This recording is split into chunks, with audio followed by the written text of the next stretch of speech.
Welcome to our first podcast on the digestive system. This will be two parts.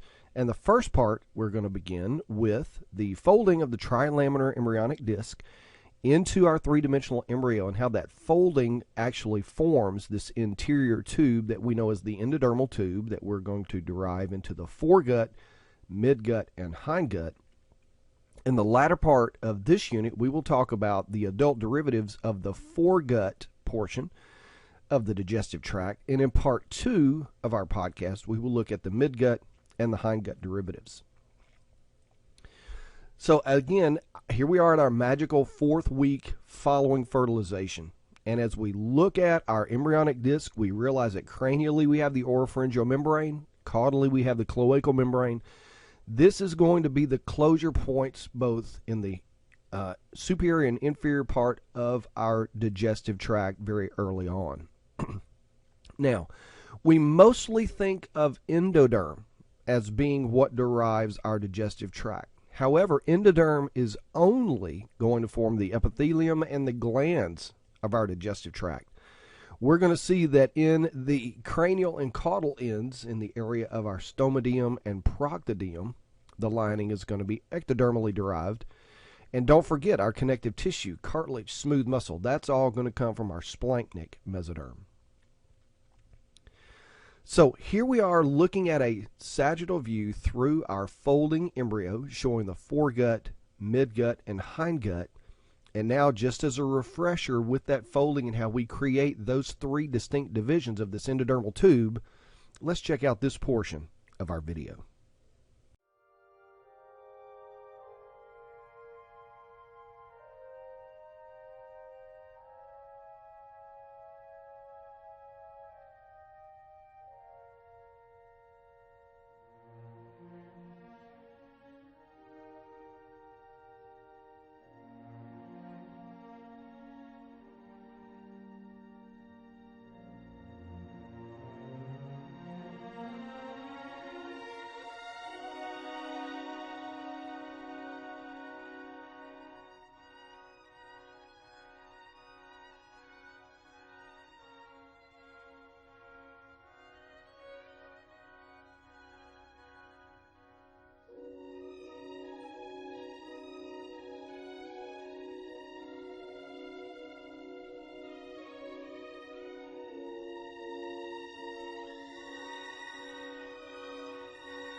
Now let's begin looking at our foregut derivatives. Remember, foregut, this is going to be the cranial portion of our endodermally lined tube. And so from our foregut, we're going to derive these adult structures: the stomach, portions of the duodenum, and we'll describe especially which portions that are, the liver, the biliary apparatus, which includes the gallbladder and the ducts, and the pancreas. And then we also have our respiratory portion that we're not going to deal with right now, but the pharynx, lower respiratory system, and then we also have the esophagus, the upper portion of our digestive tract. Now, one way that we can know that these are all derived from foregut is because all of these structures will be serviced by tributaries of the celiac artery.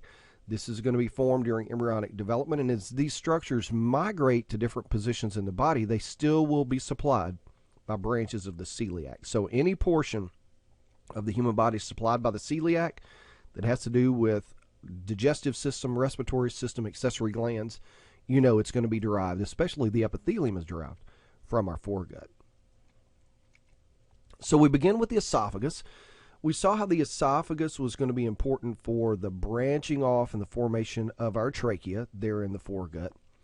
Here we're going to see that same septum, the tracheoesophageal septum. That's going to begin to distinguish this portion of the foregut into trachea and esophagus. Now, As we have seen in other areas and will continue to see, proliferation of the epithelium in the primitive esophagus is going to close off that lumen. And we're going to have to recanalize this by the end of the embryonic period. If that doesn't recanalize, then we're going to have a problem. And certainly we can have an esophageal stenosis, which is a narrowing of a passageway, but persistent blockage, if we do not recanalize at all, then that is an esophageal atresia. Any problem we have with the gastrointestinal tract, we will see it's one of the causes then of polyhydramnios. So we know the lining of the esophagus is going to be endermally derived, smooth muscle, and skeletal muscle. Remember, the upper portion of the esophagus is purely skeletal. The middle third is going to be 50-50, and then the lower third of the esophagus is purely smooth muscle. These are all going to be innervated by cranial nerve number 10, that being the vagus nerve. So from the esophagus, we move into the stomach. Now, the stomach, again, is going to be a portion of the foregut, but we're going to begin to see a dilation that's going to occur here. And again, this is going to be in that fourth week, not necessarily the beginning of the fourth week, but toward the end of the fourth week. And this dilation then is going to be the site of the future stomach. Now, we're going to see that this too, because of differential cell mitotic activity, the dorsal portion of the stomach is going to grow faster than the ventral portion. And therefore, what we're going to see is that this dorsal portion, as it exists in its orientation now, is going to become the greater curvature of the stomach. Now, we're going to have some rotation happening. And this rotation is going to lead to the greater curvature moving as well as the lesser curvature moving. So let's keep an eye on these various positions, their relative positions, and we'll see where they end up in the adult body. So here we go with our rotation. The stomach is going to rotate 90 degrees. Now, if you are looking down from the head, looking down on the axis of the foregut, and let's say the dorsal mesentery that we see would be the hands pointing up at the 12 and the ventral mesentery is pointing down at the 6, we're going to see a clockwise rotation of the stomach that's going to pull that dorsal mesentery around with it over to the left-hand side. And then we've also got the ventral mesentery that is going to be pulled in this direction over to the right-hand side. Okay? And remember, we have the greater curvature, which is going to be facing the dorsal mesentery, lesser curvature facing the ventral mesentery. So this 90-degree clockwise rotation is going to result in this. The lesser curvature moves right, the greater curvature moves left. Also note the mesenteries move along with it. The left side of the stomach is going to now be the ventral portion and the right side becomes dorsal. That really defines that 90 degrees of rotation. Now, when we do this, that 90 degrees of rotation, we're also going to see that the stomach is going to begin to recline like you do when you sit in a reclining chair and pull the lever. So what's going to happen after the 90-degree rotation, the cranial end, where we have the lower esophageal sphincter, that is going to move left and down in an inferior position, whereas the caudal end is going to move more, slide over to the right, and then upward in this superior position. I think if you think of sitting in a reclining chair, that's going to help you get this final orientation. You can see that neither the lower esophageal sphincter or the pyloric sphincter, neither is going to continue to be along the midline, but they're reclined off to either side, either the left or the right, respectively. So once we finish our 90-degree rotation, once we finish this reclining action, then the stomach is practically going to be transverse to the long axis of the body. And again, this is going to be beneath the diaphragm in the abdominal cavity. And so there we can visualize this rotation of the stomach. And to help us better visualize this rotational aspect, let's watch this video.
as we see in the rotation of the stomach, and we mentioned that the dorsal mesentery is brought along in that direction over to the left side of the body.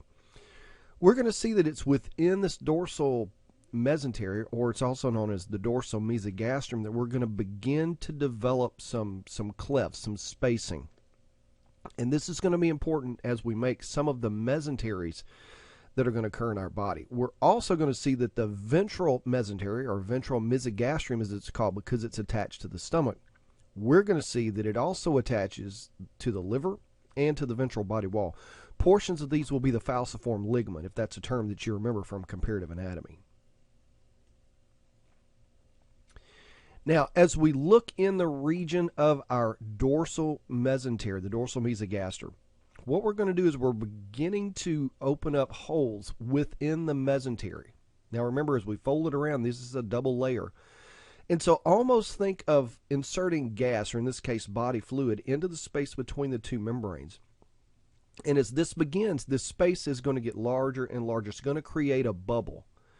And this bubble that we have is going to be known as the omental bursa, or lesser peritoneal sac. And this is going to expand, and this is going to be the beginnings of our greater omentum. Now again, as you look at the greater omentum in comparative anatomy, when you first open the abdominal cavity, you're looking at this just amazing layer of fat that you can actually peel back like a curtain. That's what we're forming here from this dorsal mesogastrium of the off of the stomach. But it's a little bit difficult to get this three-dimensional view. If you look in this frame, you can see that they're pointing to a small opening. This is called the omental bursa. And when you cut through a section, you're not really seeing the bursa. You're just seeing this cavity. It looks like it's completely open here. Well, what's happening is, again, try to use an analogy. If you could have this plastic sheeting and you could form a hole and stick a tube here and then blow an air bubble in so that you begin to bubble this portion out, you leave this open space. That's exactly what we're doing here in the creation of this omental bursa, this big sac.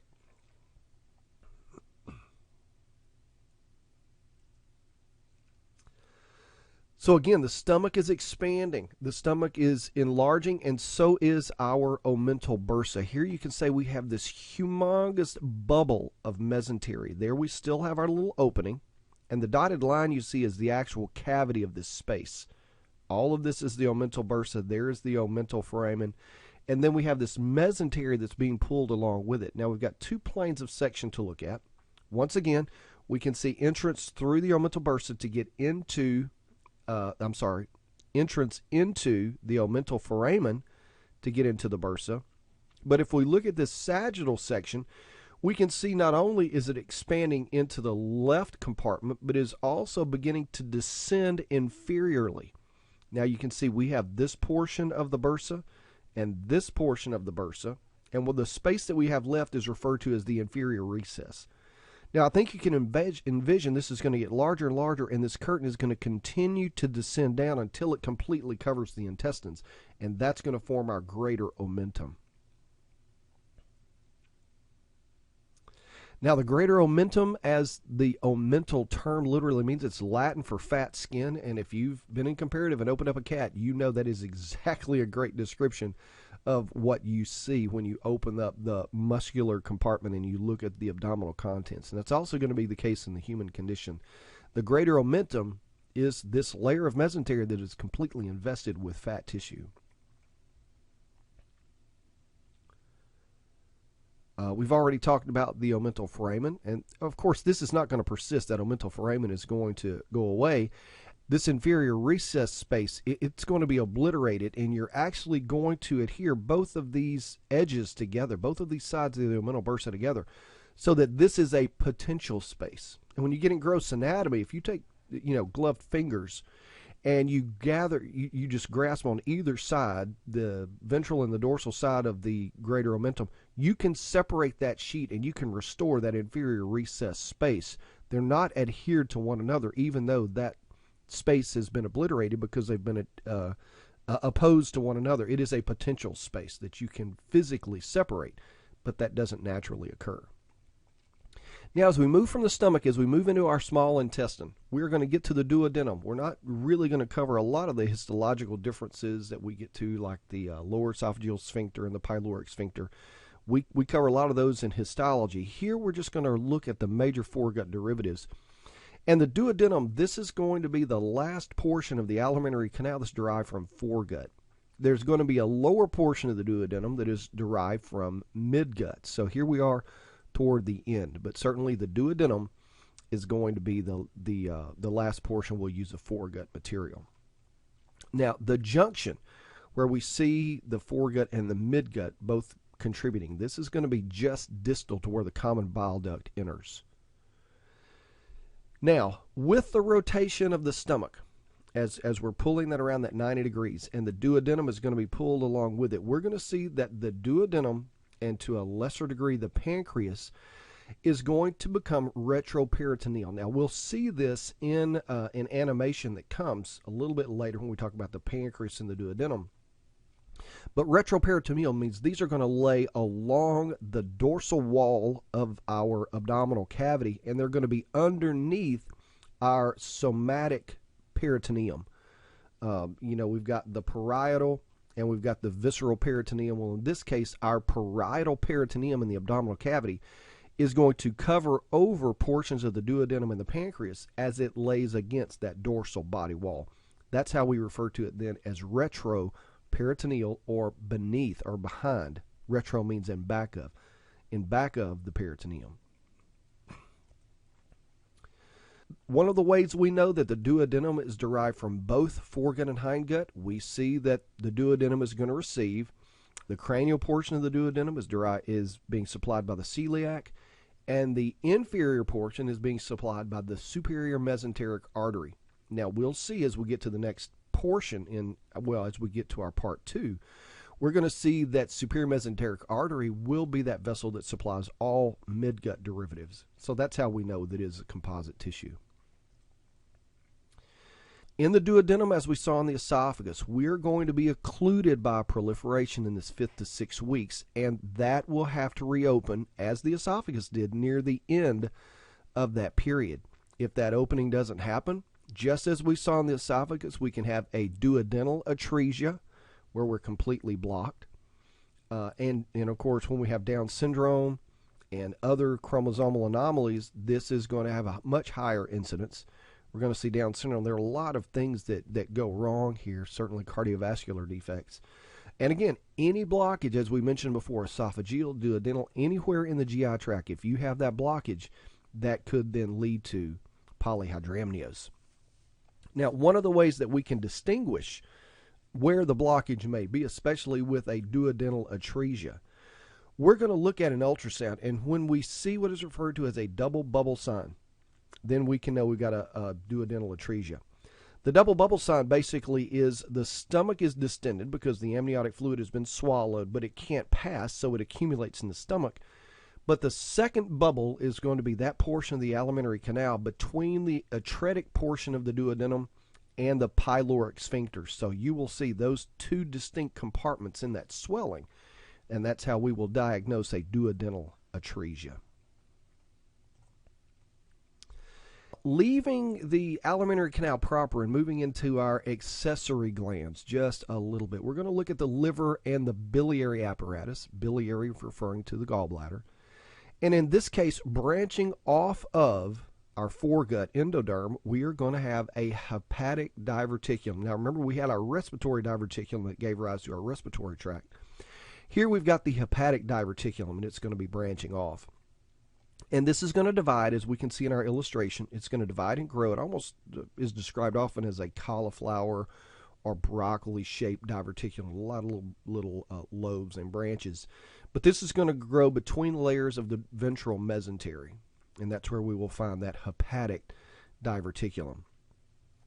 Now, this hepatic diverticulum is going to continue to grow, and we're going to see that we have sprouts that are going to grow off of this more in a dorsal direction, and this is going to give rise to the liver primordium, the beginnings of the liver. We can see we've got those listed as hepatic cords. I like to save that for histology class, it makes a whole lot better sense when we talk about the hepatic cords and the plates of hepatocytes. But these cells are going to be endodermally derived. They're the epithelium of the liver. And so this is going to begin from the hepatic diverticulum. And we're also going to form the gallbladder. We can see that's going to be another branching off of there. Now, in the liver, the histology of the liver, we're going to create these spaces for blood to percolate and flow. That will, the hepatocytes will have access to much of the liquid portion of the blood. We call these hepatic sinusoids. So these cells, the hepatocytes, the cords, they are going to form an anastomotic network with these spaces between, and that is the overall general histology of the liver, as described in about 30 seconds. I know my histology students are sort of chuckling because we spent a couple of podcasts talking about liver. Now, the hepatocytes are endoderm, but again, in the liver, connective tissue, hematopoietic tissue, Kupffer cells, these are going to be derived from the mesenchyme, mesodermally derived, and this is going to be from the septum transversum. Remember, that's coming in as a part of the diaphragm, which is going to be just superior to where we're forming the liver. Now, with that hematopoietic tissue, we're going to see that the liver is going to begin producing, well, hematopoiesis is going to begin about the 6th week, and that's going to be a function of the liver. Bile formation is going to begin about the 12th week. Now, bile is formed and produced in the liver. Now, a lot of people miss that. They think it's produced in the gallbladder. Bile is only stored and concentrated in the gallbladder. So remember, the production of bile begins in that 12th week. Now, the dorsal sprout of our hepatic diverticulum, that's liver primordium. The ventral sprout, this is going to be the gallbladder. And you can see through this, the liver and the gallbladder are connected to each other, and both are then connected back to the foregut, which is exactly what we're going to see because we have the cystic stalk. This is directly coming off of where we're going to form the gallbladder. And then both the cystic stalk and the hepatic duct, they're going to join together to form the common bile duct that's then going to go to the duodenum. And that's exactly where, in the adult, we see our bile entering into our alimentary canal is at the duodenum.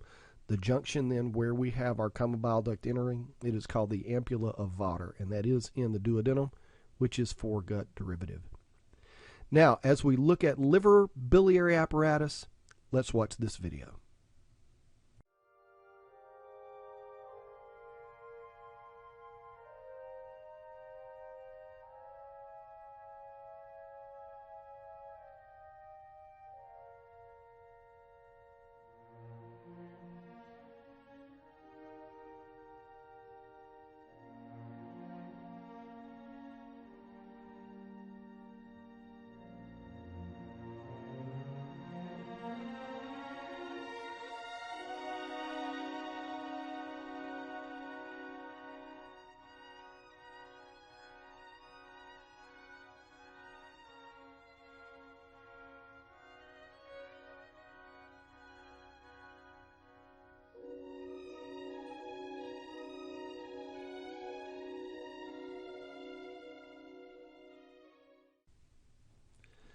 To finish off our foregut derivative material, we've already mentioned the ventral mesentery and how it's going to contribute to the formation of the liver, the biliary apparatus, but we're also going to see, like the dorsal mesentery, this is going to create the lesser omentum, those two mesenteries pushed together. And we mentioned that they were attached to the liver and to the body wall, and so the lesser omentum, this is coming from the lesser curvature of the stomach.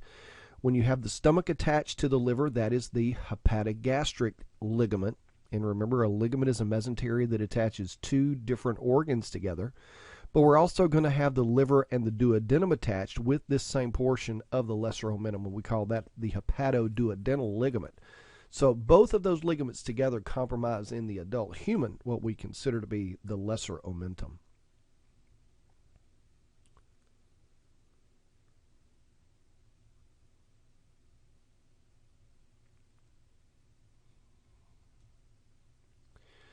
Now, the pancreas is also going to form, but this is going to be more of a composite structure. We just have one pancreas in the human body.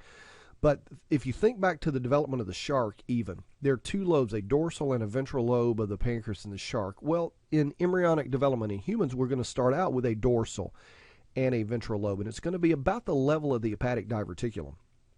Certainly, the ventral lobe of the pancreas, in this case, is going to form off of the hepatic diverticulum. This is going to be the ventral pancreatic bud. The dorsal one is going to branch off about 180 degrees on the other side of our developing foregut. So both of these are going to contribute to the formation of our singular pancreas. As you can imagine, there's going to be some rotation that's occurring here, because since the stomach is rotating and the duodenum is rotating, but they're not rotating at the same rate, what we're going to see is while the dorsal bud is going to form the bulk of the pancreas, the ventral bud is going to form what's referred to as the head of the pancreas and the location of the main pancreatic duct that then enters into the duodenum as both join together. So with rotation, the ventral bud is going to move, again, as we're thinking clockwise, as we're looking down, it's going to be moving around the duodenum much faster, and it's going to catch up with the dorsal lobe of the pancreas, and they're going to fuse together. Now, we can most easily see that here in this, again, looking sort of at a sagittal view. There you see the ventral bud probably about at 8 o'clock, the dorsal bud maybe about 2 o'clock. And again, that rotation, how the ventral bud is going to catch up with, fuse with the dorsal. And there we can see in this final picture the ventral bud, or the ventral lobe, however you want to refer to it. That's going to be the head of the pancreas.